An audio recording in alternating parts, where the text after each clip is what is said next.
And welcome to Mixed Media Live. We're back, and I've got, of course, an editing error in here to start. Obviously, why not? Here, let me fix that real quick. But in the meantime, I'd like to welcome everyone who's around. I see there are a few people who are showing up, and we've got an awesome second interview today. So in a moment, you'll be able to see him. So yeah, we're gonna introduce ourselves. So yeah, Scott, you can start. Hi, my name is Scott Meinschock. I'm a composer. Thanks for having me. And yeah, I'll go next. My name is Irving. I'm a media composer. Wow, media entrepreneur. Steal my job. Yeah, I most certainly cannot compose. I'm a filmmaker and media entrepreneur. I own a company called Ariella Productions. Ben? Did you forget your hat again? No, I did not forget my hat. The problem is my apartment is 89 degrees because the air conditioning is not working. So if my brain is frazzled, that is why. All right. Well, I'm Nathan. I'm a game developer and 3D modeler. And I'm Ben Costello, a flute player and a media composer. Unlike Irving, who is not. Yeah, no, I can play some things on piano. That's the best I've got. Maybe that's enough, right? You're outnumbered this time. Yeah, exactly. Actually, yeah, all three of you can make music, and I'm the only one who cannot. Not well in my case, but yeah, you're starting out, but yeah, I literally cannot. I'm sure that you can criticize just like the best. I'm a director, so I have to pretend I know what I'm talking about. That's the the thing has to happen. In media music, really only the director knows what they're talking about, right? You just serve their vision. So yeah, exactly. Whatever they say is right. That's right. Yep. Obey. Mm-hmm. Everything is brilliant and right. Exactly. But yeah, so who are we? What is Mixed Media? So Mixed Media is a weekly podcast happening Fridays at 7 p.m. Eastern Time. And what we do is we combine our collective knowledge about our different art forms, whatever. We present on different topics. Like today, I'm going to be talking about why art class has failed you. We like to talk about our respective fields. Sometimes we have interviews like we have today. And so, yeah, if you want to support us, the best thing you can do is, if you like this, is to subscribe or to join us on Discord. Our Discord link is in the description. There we chat and we mingle and all that good stuff. But today we're going to start with the music side of things. So without further ado, Ben, you can take it away. Sure. So, like we already said, I want to welcome Scott to our show. Last week, as part of our reviewing Reddit segment, I talked a little bit about Scott's piece, Fantasy for Orchestra, I believe it's called. Mm-hmm. Which I thought was a really fantastic example of orchestration. So we talked about some of that. So if you're interested in listening to the piece, you can, and more about what we talked about there, you can watch last week's show if you want a little bit of background on that. And this week we're going to be talking to the composer and getting to know a little bit more about him and his process. And so kind of continuing that interview stuff that Irving got us started on last week, which I think we all thought was a pretty cool format, getting some actual artists on here and other than ourselves, and seeing what they have to say. So and before you continue, if you want your stuff to be reviewed, or if you're interested in interviewing or whatever, you got to join our Discord. That is the entry fee. Yeah, we're trying to make some more discussions take place there, have put more stuff out there. I know I've been a little bit less responsive and putting in fewer things recently because getting ready to move next week. But once I get settled out there, I'll try and put some more stuff in the music section of our Discord. So if you're interested in musical stuff, check that out. All right. So let's jump right in. So Scott, can you tell me a little bit about your background in music and how you got started with composing? Sure. My background in music, I guess, started when I was like a teenager, learned how to play guitar, singer-songwriter kind of thing. Like who hasn't, right? I mean, like that we've all heard that story. But then later on in life, I decided to go back to school to actually get a music degree with a focus on music theory and music composition. And I got lucky to meet a professor there who had worked in the film scoring industry and was a really great orchestrator. And I asked if I could work with him privately.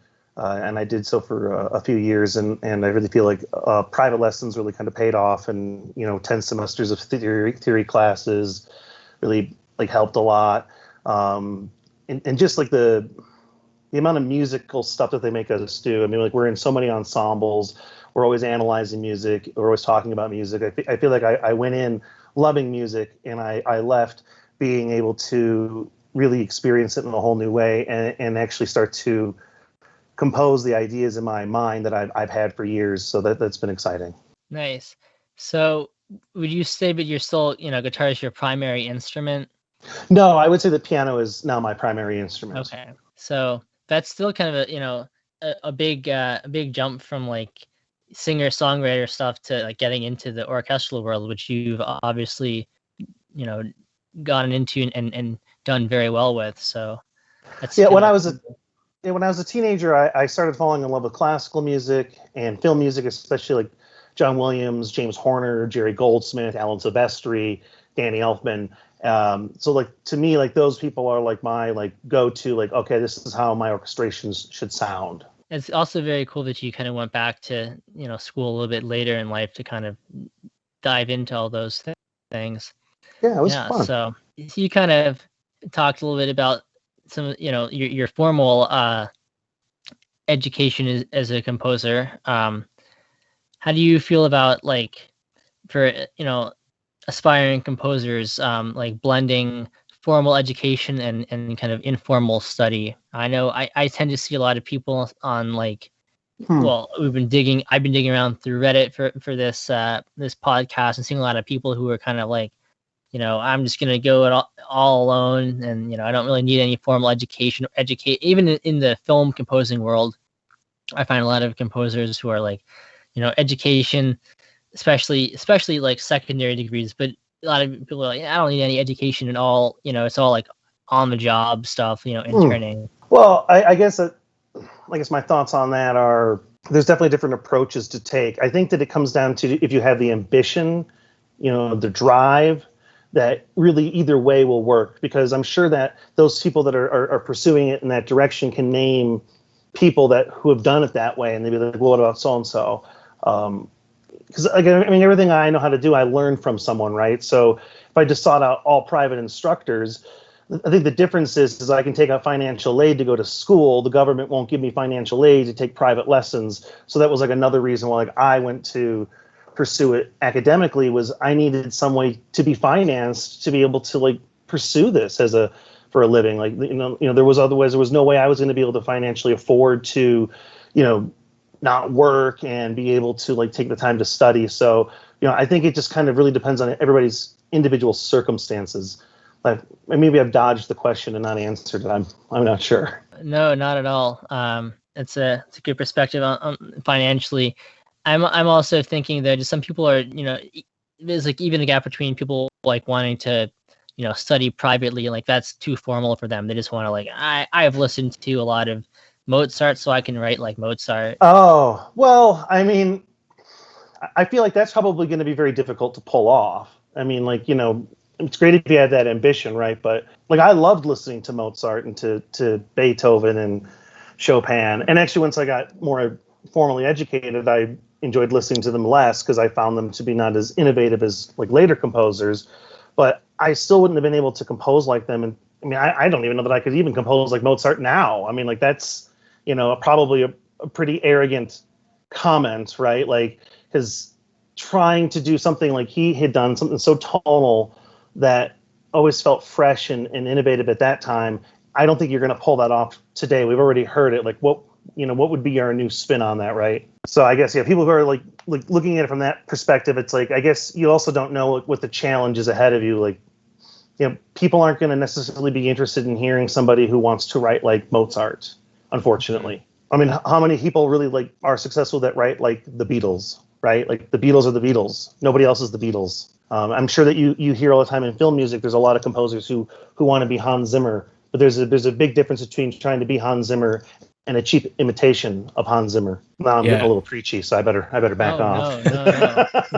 No, that's that's kind of the like trend in the film music world. You either are gonna try to imitate Williams or imitate Zimmer, and it's really hard to be either of them. And honestly, well, I think a lot more directors, not so much from personal experience, but I think just like if you listen to any film score from the past 15, 20 years, people are okay with you being a Zimmer clone, but people don't really like Williams clones too much. So, but yeah. I agree with that. A part of me wonders if it's just because of the budgetary differences, right? Like, we can do a Zimmer score in our apartment for, relatively no money versus like a John Williams type score where even like great mock-ups really lose the lifelessness that needs to be there. The imperfections of these fast string runs, like those little things that aren't that MIDI just can't do. So I think that's another reason why we don't see as many people go for that. I think a lot of directors too feel like that sometimes that John Williams style is like over telling the story, which I disagree with, because I think that his style of composing creates a very timeless type of film that ages great. When I see movies from the 80s that use typical 80s synth and style of writing, even like a movie like I shouldn't say, I don't want to bash any composers on here, but there are definitely. No, oh my goodness. I was thinking it's a good score. It's a great score, but like the instrumentation in a movie like Running Man, from the 80s, like that is very dated. But then like you take, since we're using Schwarzenegger films as an example, take a movie like Predator that Alan Silvestri did, and that's got full orchestration. So musically, I feel like it still holds up today. So I think that's like going to be the big difference. Like, will some of these films that are coming out, like especially like right now, that are doing like the Zimmer type score, will we like look at them and be like, yeah, I'm kind of sick of it, and like that this movie was okay, didn't have great story anyways, didn't have great plot, the special effects were awesome, but even the music wasn't necessarily captivating. And again, nothing wrong with the Zimmer style. Like, I mean, some of my favorite scores are by Hans Zimmer. I think Rain Man is probably his most brilliant score of all time. Nobody ever asks him to do it anymore, but it's just beautiful. I mean, I could listen to that soundtrack any day of the week. I will say, from a director's perspective or a film watcher's perspective, I these days it's so typical that I come out of the theater not even remembering the music that I hear. And a lot of it can be very oppressive, like just oppressively, just overbearing in the wrong way. Like overbearing in the sense that it's like, okay, you're really just slamming this dark mood on me in a way that the film did not need. Very ambient, instead of like bringing clarity to the scenes. It just oppresses the scenes, if that makes sense. Definitely. Yeah. I feel like I've read that in recent movie reviews for some movies that have come out recently in theaters or direct to stream, like where the music was like unimaginative and overdone, I think was one of the quotes. I won't say which film it was, but you can look it up. It'd be easy enough to figure out. Feel free to throw shade. We throw shade all the time. Well, I mean, at the end of the day, because it's like, I'm sure, Ben, you probably experienced this. Like, sometimes there is no like arguing with the director's vision for the music. Like, this is what they've heard in their head since day one, and it's just not going to change. And it doesn't really matter how much you try to persuade them.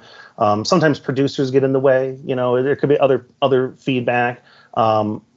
I found that the best directors that I've worked with and are working with right now all have like some sort of like musical knowledge. Like, they can play piano or they can play guitar, or one of them plays cello.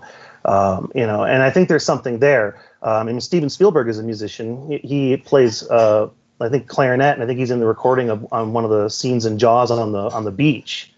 You can actually hear him on there. So it's like, I feel like there must be something to that, right? Like, I mean, him and Williams have made these masterpieces throughout time.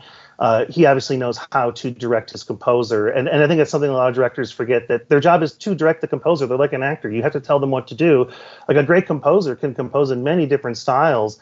So if you just say go at it, or something like real generic, like, oh, just give me typical horror music. Well, what is typical horror music? I mean, as a composer, I can name you 20 different styles of horror music. That doesn't make any sense to me to use those kind of terms. So I think that, yeah, I got on another rant. I need to calm down, but rants are what the show is. Looks like we have a comment from Twitch. So shout out to our Twitch watchers. We've got Tavia says, I think a lot of modern media, not just movies, have figured out they will still succeed even if they don't try once. They've established a brand, and so they don't little typo there. They don't think anyone cares, or something like that is the point. Money's still going to flow in, and that's kind of pretty sad. There are plenty of films that could have been fantastic, but the people involved just don't bother. Yeah, and I would agree with that, and that kind of ties into a lot of stuff I've talked about on the show with why that sort of non-compete environment comes about in terms of people not trying to woo their audiences into buying tickets. So you can check out other episodes for that. Yeah. Although on the musical side, we talked about this a couple of weeks ago, but I gotta give credit where credit's due to Marvel for allowing some more like innovative music for Marvel in Black Widow. Not just going with the traditional Marvel sound. And I actually do enjoy that Marvel does still do some big orchestral scores. Like Michael Giacchino's stuff is just brilliant. Like his Spider-Man music is the best anyone's done. And Danny Elfman's was great. So no offense to him. And James Horner, he did one once also, which was really cool. And I think Hans Zimmer did a Spider-Man one. I mean, but like, yeah, I think that his style has just been magnificent. And there's also something I've noticed about Michael Giacchino. I think that he's just a real fan of films, and those are like some of the best composers, because he really will use a lot of motifs if they have already existed in a franchise for a long time, or he'll use similar instrumentation. Like I felt like he was the first composer to do Planet of the Apes in a more Jerry Goldsmith style. I mean, Ben, what do you think? I'll just put the spotlight back on you. I mean, I love Giacchino. Like it's not hard to tell one of his scores if you don't, if you're just listening to it, you don't know who the composer is. I still think my favorite score by him though is Incredibles. It's incredible. I mean, those brass players are out of control. Like I would love to work with those guys. I mean, that is just phenomenal music. Yeah, and like it's great because like where everything is coming from, like, but he never doesn't quote things literally. Like, the main, the 5/8 or 5/4, that you're getting like Mission Impossible, but it's not Mission Impossible. Right. Yeah. No, I think he's great. He's really good at just going right for it, but still making it fresh, which I think is really difficult. Yeah. He also started, I think, as like working at, I want to say Universal Studios is like some kind of video editor, I think. Oh, wow, that's crazy. Yeah, so he started like in not music and kind of worked his way into music. So he definitely has that knowledge from like that side of the other kind of side of crazy artistic production. I think we have another comment. I think this one's Nathan oriented. We see it a lot in the modern video game industry with this fairly recent everybody's winners, so they buy our product and merch mindset, wherein video games will not only give you the option of an easy route, but hand fist and force you to say yes or no. Further, and even worse, is when a game no longer even gives skilled player a reward when the game has the same result, whether you beat it or let the AI do it for you. Yeah, I guess this would be my thing, huh? There are definitely some games that do like the you can. What was the game that did it? I can't remember. I remember reading a whole article about it though, and the developers are like, we want this game to be accessible for all, so we add like an invincibility mode or something like that. Which I mean, it depends on the game, right? Because kind of I guess it's sort of an argument about what the purpose of a game is, right? But I think a common answer is that it's to conquer some challenge, right? So you kind of lose that when you have that kind of mindset going in. So yeah, I guess that's my thoughts on that. Sweet. Carry on. Oh wait, I wanted to say something real quick about the original question from like a while ago about formal education, versus non-formal education. I think there's a sort of I think both have some sort of have pros and cons, right? So I'm doing a bit of both, right? So I'm minoring in music, but I'm also just like learning music on my own. When I haven't taken many like university classes yet for music, so I can't really speak on that. But one of the problems I have with university in general is just that you can't really go at your own pace, right? So if you're like struggling or you're like excelling, you can't like just go faster or slower. You're actually just forced onto whatever schedule they have you do. You might not be feeling well one week, you might be feeling great one week, but no matter what, you're still stuck on that one rigid schedule. So that's non-formal education allows you to just do things at your own pace, but at the same time, non-formal education has a problem where you're not getting feedback from anybody. You have no way of knowing whether what you're doing is like, obviously good is subjective, but I have many like short little snippets of songs over, right? But I don't know if like, certain parts I'm like, okay, I know there's something wrong here, right? But I don't have anyone to tell me what's wrong. You know what I'm saying? That's sort of a problem with informal education. I guess you have the sort of in between where you could you have like like a private teacher or whatever rather than like a college teaching you. But as the point was made before, that can be pretty expensive depending on who you go with. So I mean, so personally, like my well, for flute, it's been very formal, other than like stuff that I work on my own. But as a composer, more my formal study is more in music theory and honestly in arranging and orchestration, and not really so much formal training in composition. That's kind of something I've sort of done on my own, kind of taking from the other stuff that I've studied formally. So I don't think that's that unusual. I feel like there are a lot more people who like have, formal education in like some of those building blocks of music who didn't like necessarily get a degree in composition. And then kind of do the composition by like pulling what they know, and then also like, I'm just gonna look at a bunch of scores and listen to a bunch of scores and like just try it on my own kind of thing. Just kind of blending those things. Yeah. I think that it's interesting too, as you're talking about that, because private composition lessons are not, I think, what a lot of people expect them to be, like, especially like from a university point of view, right? Like you don't get to go in there and say, hey, like I love Beethoven's Ninth Symphony, I'd like to do something like that. Like, no. Hold right down. We're not writing for that many instruments. I mean, most senior projects aren't even that big. And then to Nathan's point, but like, what if you're like ready you actually do have that skill set and you want to go beyond, and that's where I just sought out, like, additionally, like not through the schools where I worked with this professor RJ Miller who wrote his own orchestration book as well. So it's like great, like, he basically kind of gave me the one-on-one version of his book, and now whenever I look in there, it's very helpful. But my private comp lessons, they were not helpful for like writing melodies. They were not helpful for like coming up with cool chord progressions. They were not helpful, for those type of things. Like, what their focus was trying to create innovative 21st century music. Sometimes maybe the instrumentation would be a rubber hose, a hammer. I mean, Ben, I'm sure you know where I'm going with this stuff, and that's really, there's nothing wrong with that, right? But if you're trying to make a living as a working commercial composer in media, Irving, how many times have you asked for a composer, but can you give me something with a hose in it? Like, I'm really thinking a hose concerto, maybe with a rake. You know what I mean? Like it's very frustrating when I'm spending thousands of dollars hoping that when I leave here, that maybe, just maybe, after 10 or 15 years after graduation, I'll be able to pay off my loans, right? Like, please give me something to use. So some of the better, or I shouldn't say better, happier music makers at the school were people who went for the minor, where they didn't have to deal with that stuff. It wasn't all about pushing the boundaries of music. It was like, here's how you write some regular stuff, and I think that's what most people really went to school for, and we ended up not getting it. And I just went on another rant, so, but I guess you said this is a rant-free zone, so I feel okay. One of my favorite memories from my undergrad days was this composer.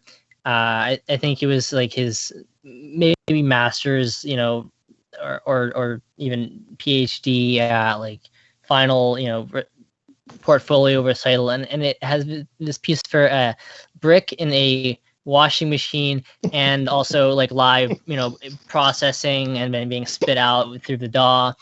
And my favorite music theory professor, he said his response to this was, why not just write a wedding march? He says, like, you know who's going to come to this. If you try to perform this in the real world, not just for like your recital, doctoral, whatever, master's, but if you try to perform this in the real world, you're going to have the janitor who listens to it because he's in there sweeping the hall, and your wife who's, giving the polite golf clap.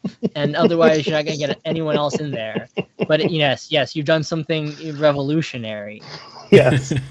Oh, the eternal problem with weighing how much you want to do exactly what you want to do versus, the appeal that it has. My private piano teacher, he put it best to me, because we were basically like the same age, so he was a great guy. Like kind of like just ran to him about the frustrations of getting a music education, because it's a very rigorous program, especially because they make you do like a lot of 1 and 0 credit courses. It's insane. But he made. I remember just telling him I was frustrated with, like, we need to be able to make money when we leave here. And he goes, that's really interesting. He goes, you went to school for art. He goes, typically you don't do art to pursue money, but you go to school to pursue money.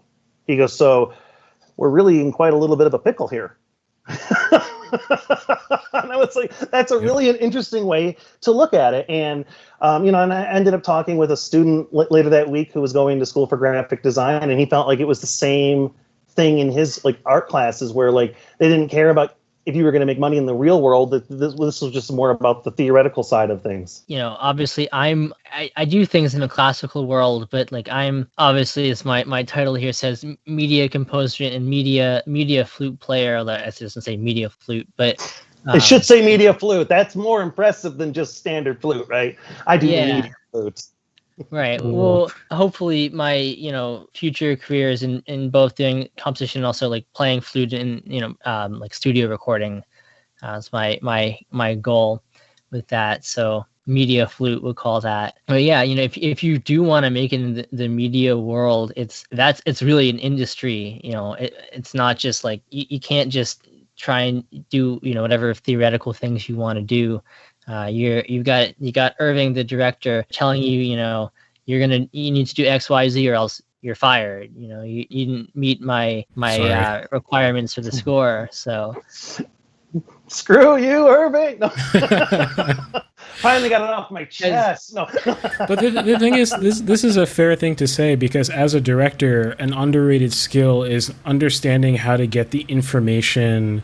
Like, one thing that I don't know, at the few times I've directed something major, the thing I try to get across to the people who are, helping me out is like, I would like you to be able to say whatever you have to say, because ultimately I don't want you to make the choice for me what you're not going to do. I'd rather make that choice as the director. Otherwise, I'm giving up part of my job, which is balancing voices. Like I have this singular voice I'm trying to get across, but I've also got these other voices that are going to make up the final picture that I'm trying to also balance into the picture so that everyone can bring the best that they can. And it's frustrating when I hear stories of people who just say, I didn't even present something XYZ to the director. And it's like, okay, well, maybe the director's a crappy director in that way, but the director should be letting people at least mention what they would like to do, even if the answer is still no.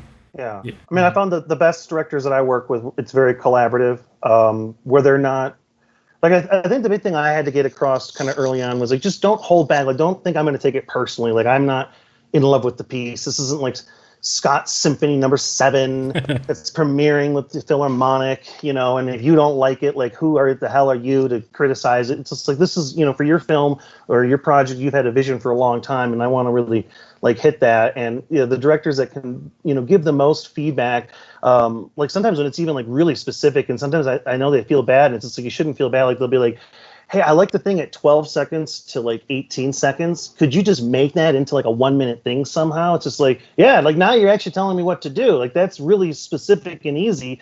Don't feel bad. It's really where the hardest directors to work with, and Ben, you might have noticed this before, is directors who don't know what they want, and they definitely don't know what they don't want until you present it to them. That's the only time when they know it.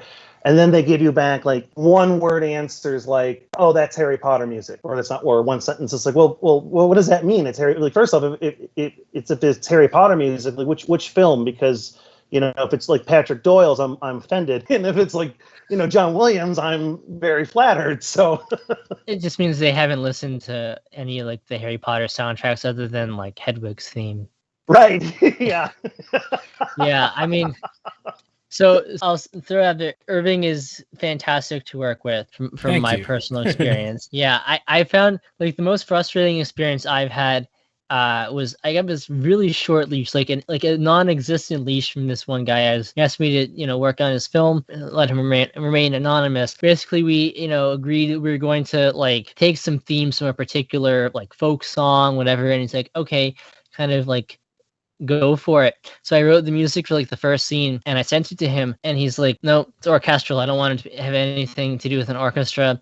Oh, wow. And I'm like, oh, okay. So I'm like, it was like piano and like and string quartet. I'm like, okay, let me like, it's piano and string quartet. And I love it. It's too orchestral. And like, okay, so let me, like get back to you. And like 2 days later, he's like, yeah, you know what? I just decided to hire someone else to like write a rock score to this. All right. Thanks for telling me what you wanted. I mean, it's really messed up. I feel like a lot of them are really in over their heads sometimes when they start working with a composer, because a lot of directors start with like the stock music, right? The royalty free stuff. And which is crazy because there's like I could probably find 12 composers right now that would work for somebody for free. I mean, I guess maybe it doesn't mean they're any good or they can deliver. I mean, like I suppose like I've never had to meet anybody on those terms. Like maybe there's delivering issues and things like that. But I just feel like it comes from like a lack of experience. I was still doing private lessons with my professor who was an orchestrator,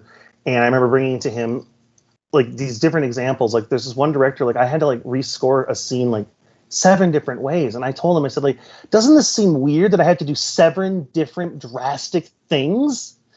I mean, like, I said, like, like, I wish I was Jerry Goldsmith so I could say, here's the only 2 you get. If you don't like it, I'll move on to something else. Like, my God, I can't wait to get to that level.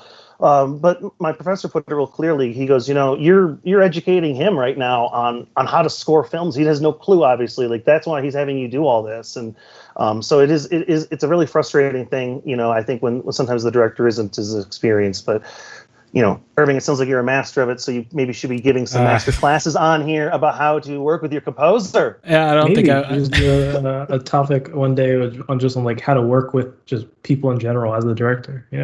Honestly, that's a very good episode idea. I don't think anyone should treat my advice like I'm a master, but yeah, no, that's a good idea. Maybe I'll talk about that.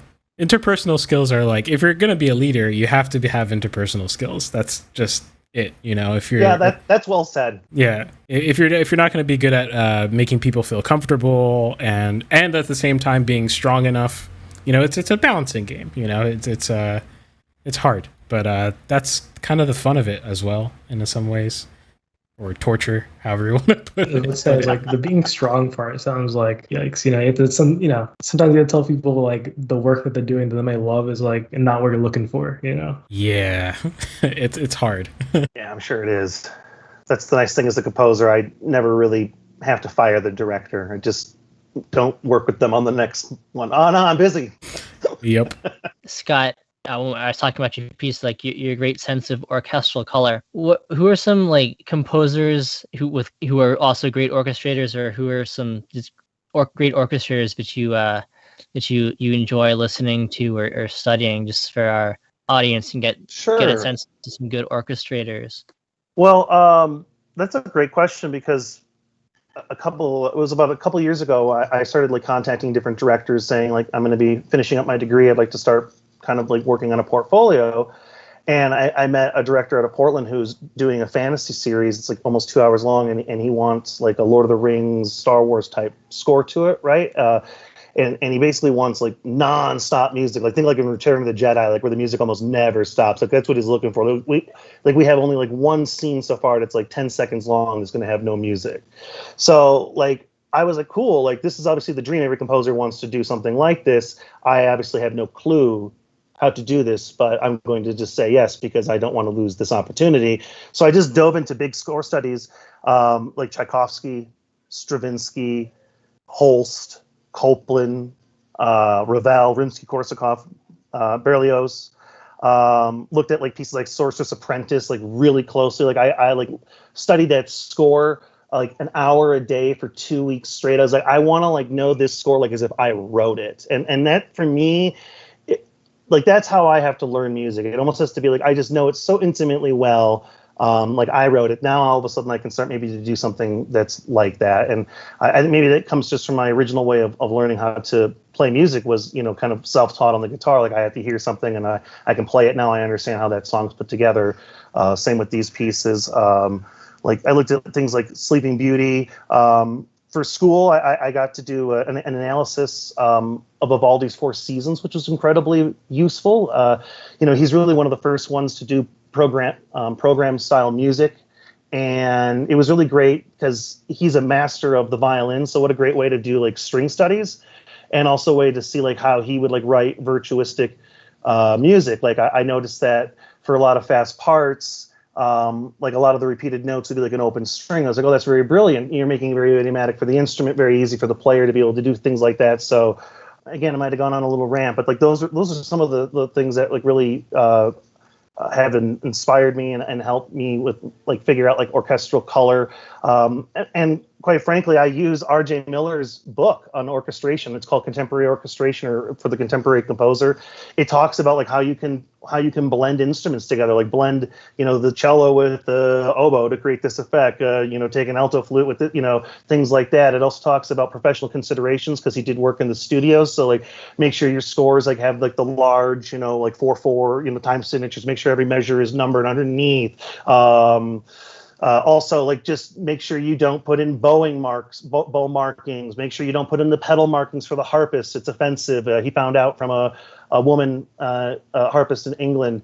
He put in all the pedal markings for her, and he came up to him and said after the performance, "Yeah, you did a great job with those pedal markings. Make sure you never do that again." He's like, why? He's like, that's very offensive. She's like, I'm a professional. If you think I don't know how to do that, kind of thing. And so, yeah, he puts those in this book. I use that book so much. It's basically like my orchestration Bible. Contemporary composer, like, I don't listen to too many like 20th century composers, but Alfred Schnicke, however you pronounce him. He's somebody who I very much love his like orchestration techniques and timbre. So I I'm very like inspired by him. Plus his treatment of atonal language. Being an atonal composer, I think, is very difficult, and trying to make it interesting for the audience is even more difficult. And like he was a composer that could do that. You say Schnittke? Was that the? Yeah. I've heard it pronounced both Schnicke. I've heard it both. I think it's Schnicke though, is how it's pronounced. Yeah. Well, I actually know who that is, which is. Oh. I heard nice. a piece performed at. Was that the piece? Were you performing in that piece? No, it was the piece after. After the one Ben performed at, I went to a performance that Ben was performing in, and I'm pretty sure there's a piece by him afterwards. And then I was fascinated with... but he's a brilliant composer. Sure. He also was a film composer, too. So it's just like, there again, like it shows somebody who's got a talent for like the theatrics or the cinematics, right? Like, you're making your piece interesting for people. Yeah. So for Scott, I studied both music and Russian in college, and obviously like Russian music is kind of like the core of my musical self. Nice. So yeah, one of the things that I love about Russian 20th century music is that there wasn't really much of a dividing line until very late in the 20th century between film composers and like concert, classical composers. All the big composers, classical composers composed for film. Shostakovich, Prokofiev, Khachaturian, Popov. So Yeah. I love that. And there are also so many really underappreciated orchestrators from like the Russian music in general, but just building on the tradition of Rimsky-Korsakov. Rodion Shchedrin is an amazing composer, not very well known in the West. But and for me, like the on the orchestrator side too, like where because I really am a huge fan of film music, is really where my heart is. I always think of like these three orchestrators as like my standards that I go to, and there's so many greats, but like it's William Ross, Shirley Walker, and Don Davis. Like I just think that those three, like, I mean, like they're just brilliant. I remember the first time I heard the music to The Matrix, I was annoyed by it because it lacked motivic material. And this was at a time when we were still doing a lot of motivic material and storytelling with our film composition, I feel like. And when I listened to it more recently, I really appreciated like the brilliance of what Don Davis does in those Matrix films. So like, I mean, like it's all orchestration, really. It's like, I mean, I couldn't sing you back the theme to The Matrix, but I could sing you back 15 themes from the Star Wars franchise, right? Like, I mean, like that's like just the difference, but like, yeah, I like listening to those guys. And Shirley Walker, like I feel like when she started working with Danny Elfman, like his music just like got elevated to the next level. So that's when I like also kind of really appreciated, like, orchestration seems like that's something that's very crucial. And I realized it's very crucial for us on the starting level as film composers because we can't afford orchestrators. So it's like if we can't do our own orchestrations, it's like we're going to be kind of limited to our own projects. And then it's nice not to have to only be able to compose in a DAW. It's nice to actually be able to compose in like Finale or Sibelius, like in sheet music, so you can actually have your stuff ready for live players right away. You don't even have to hire a person for it. Everything's ready to go. Yeah. One piece of advice that, like a general piece of advice for people, like going back to viewing Reddit, a lot of people I think that I found on like our composer or our film score or our classical music, writing stuff in the DAW. If you approach writing in a DAW like with the actual notes and like orchestration in mind, you're gonna have a much easier time getting things to balance and mix well. You have to do a lot less of that than if you just like, well, I'm just gonna write though these aren't actual human beings playing these things, and then afterward you gotta like force the things to kind of gel together. Yeah, well, I think that's really like it's good advice. You have to think of it like as realistic as possible and that's why like I use I use Sibelius as for my notation, but everything I compose is in there first, especially because I want to make sure that I'm not screwing around with the overtone series. So like that's when my chords are clean. I think that's something a lot of composers don't think about is like, like the way you lay in your chords should line in with the laws of physics. Unless for some reason you're trying to fight it. There are times when you want to fight that and you want to create that sound, but like know when you want to and know when you don't. And for me, like I have tried composing directly into Cubase, and I find that I'm very limited in what I can do. I'm not able to develop material very well. The idea is very like just linear, like here it is, and so for me, like that's a big challenge. Like I'm not a great DAW composer. Oh, dog. Yeah. That was my dog. You mean like upset. electronic music? Can you repeat your question, Nathan? I said Cubase sounds like something you would use if you're doing like more electronic things. It's probably more oriented towards that. I mean, you can definitely use it for other things too. Yeah, I know like Hans Zimmer uses like a DAW like that. I don't know which one he uses, but yeah, I mean, I would agree with that. I mean, like if I was just going to do like something for like a band, like like a 3-piece, like guitar, piano, and bass or something, like yeah, just go into the DAW. I mean, like even that, like I might just compose myself because I would just think of it like in terms of a lead sheet and like here's where everybody is. I'm still gonna have that orchestration side of me of like want to do a little touch up at the end, but like.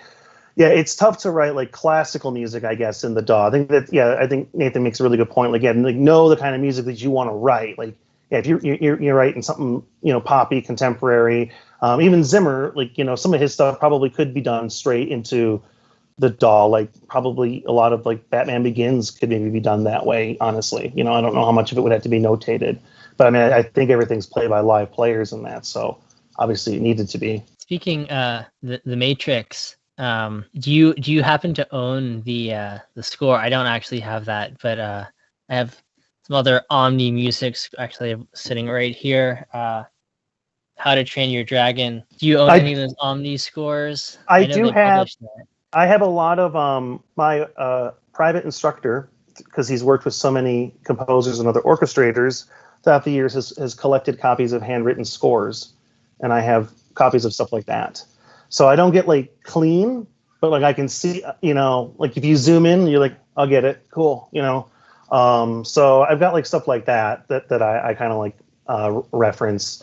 I feel like at this point though too, I've gotten, the more I feel like the more you compose larger works, the better your ear is at listening to other composers' stuff. So like I find that I can listen to like a track from The Matrix or something like from Jurassic Park, let's say, and be able to hear like, okay, here's all the different ingredients, here's what's happening, orchestrationally. I may not know the exact notes, but honestly, it probably doesn't matter, because it's not like I'm going to be writing or replicating that exact piece, right? Like I don't need to know the exact run that the harp did there. I just need to know that, okay, it was a glissando. It went up, it went down, it went up, it went down, it went up. Okay, great. Like, so something like that. So I do just do a lot of it just from ear listening.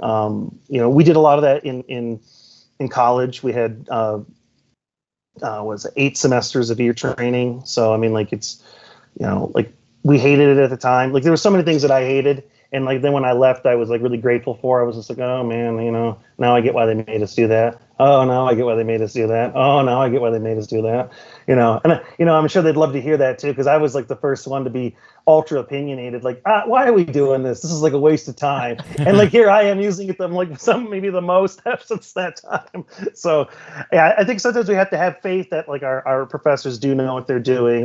Especially if you're going to school for music. Kind of back into that, since we were talking about that. Like the one thing I love about going, and when I talk to people who went to school for other degrees, like, depending on what it is, a lot of times they feel like they didn't leave with a tangible skill. Like I'm a better piano player than when I started. I'm a better, vocalist from having to be in choirs than when I started.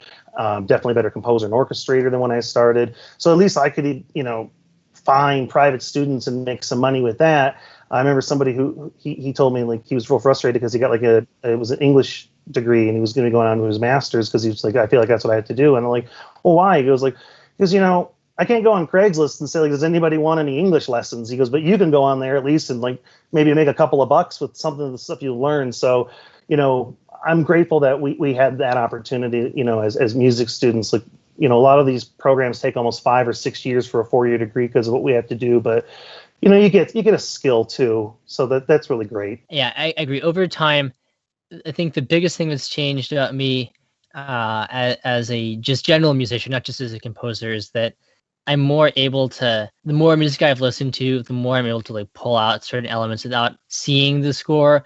But I'm also still a huge proponent of seeing the score for like certain kinds of details, so I'm not affiliated or paid or sponsored by Omni Music in any capacity, but though we will take their money if they would like to be. But any of our regular viewers know that I am really, really bullish on the publication of film scores, because yes, you can find many things illegally, but I would much prefer that the composers get some amount of money from what they did.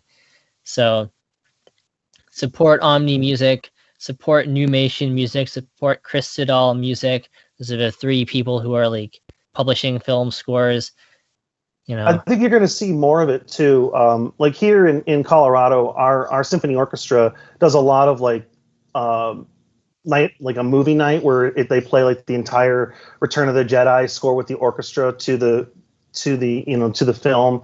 And they do that to generate obviously money. I mean, like there's obviously it's a tough place for the orchestra now, like even before the pandemic, but like people don't necessarily rush to go in and see new composers' works, but like they will go in and see things that are done by film composers, so, or people like John Williams at least. So like I'm optimistic that we're going to see more of that in the future, Ben. I think we will, and I think that more people are starting to appreciate film composers again. Like you mentioned before, like how there was a time when like a film composer and a like regular concert composer were the same person, right? Like it wasn't like this, like, oh, how dare you go into writing for film? Like you're not a real composer.